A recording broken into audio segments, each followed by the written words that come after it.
Imagine for a moment that history is repeating itself. In 2001, George W. Bush was reading The Pet Goat to a classroom of schoolchildren when the world changed in an instant.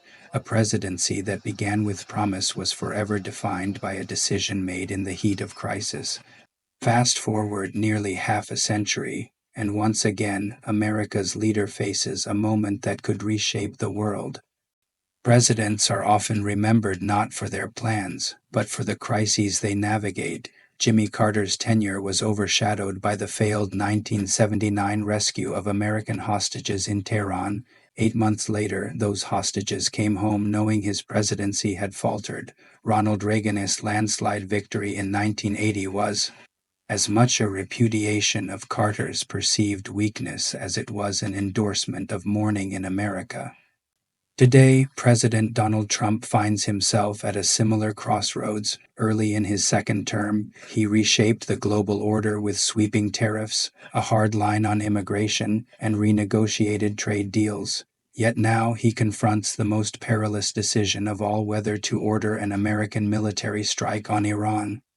Tensions exploded on June 13th, when Israeli F-35s struck the Fordow nuclear site deep within a mountain, suspected of advancing Iran's nuclear weapons program. Iran responded with ballistic missile and drone salvos against Israeli cities, including Beersheba and Tel Aviv. As civilian casualties mounted, world markets wavered, and oil prices spiked.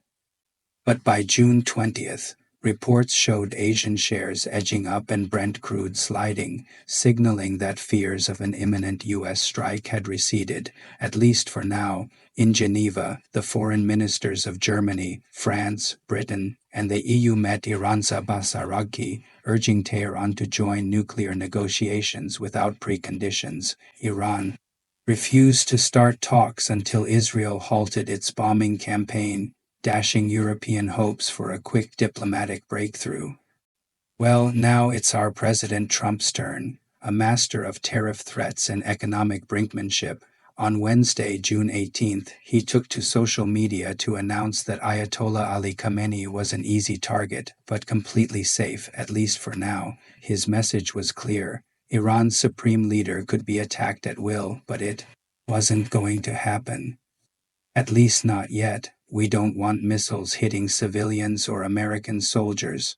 Our patience is running out, he warned. The very next day, White House Press Secretary Caroline Leavitt delivered the decisive caveat: there is a chance for substantial negotiations. I will make my decision on whether or not to go within the next 2 weeks. This move mirrors Trump's signature negotiating tactic: threaten the worst, then dial it back to extract maximum leverage. To his base, it's a stroke of genius. He holds the world's biggest stick, yet shows restraint. To his critics, it's yet another bluff. But in the chess game of global power, sometimes the mere promise of a strike can achieve what bombs cannot. So why does this slow roll matter? First, there's the military calculus. A direct strike on Fordow would require bunker busters capable of penetrating hundreds of meters of rock. Israel relies on U.S. inventory for these specialized munitions, but even with them, the aftermath could be unpredictable. Iran's missile launchers, though damaged, still pose a threat. Any miscalculation could draw the U.S. deeper into a conflict it wants to avoid. Second, the economic fallout. The Strait of Hormuz channels 1/5 of the world's oil. A retaliatory Iranian closure could send crude above $90 a barrel, reviving inflation at a time when the Federal Reserve is already cautious, and Trump's own tariffs risk further price shocks. Third, political capital. Trump campaigned as a peacemaker, vowing to end America's longest wars, steer clear of new entanglements, and focus on America first. A sudden strike on Iran could alienate core MAGA figures like Steve Bannon and Marjorie Taylor Greene, who oppose foreign wars even more staunchly than the mainstream. No wonder an Economist or YouGov poll found that while half of Americans view Iran as an enemy, only 16% support U.S. military intervention in the Israel-Iran conflict.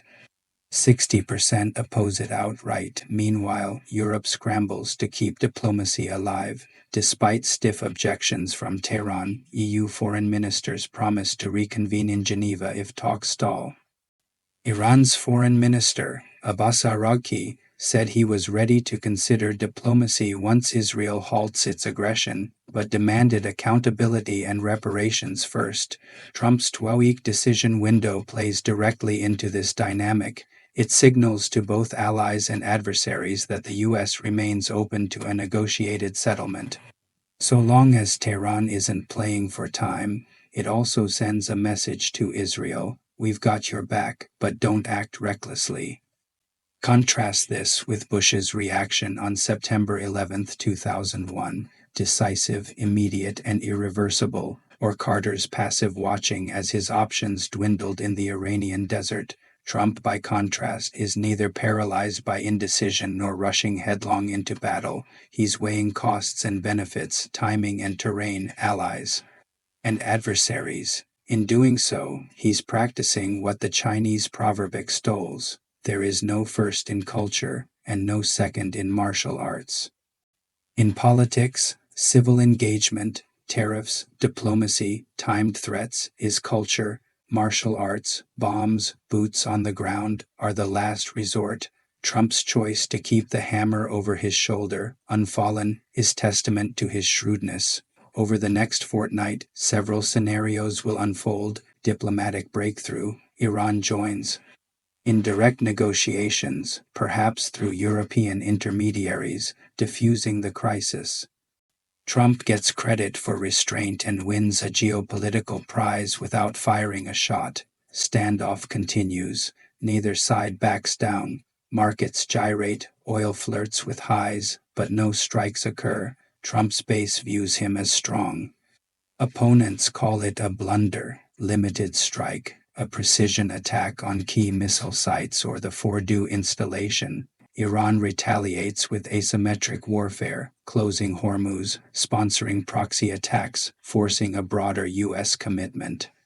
For Trump, each path carries risk and reward, yet by buying time he maximizes his options. Diplomatic cover, military readiness, and domestic politicking. In the annals of presidential decision-making, the greatest leaders are those who know when to act and when to wait.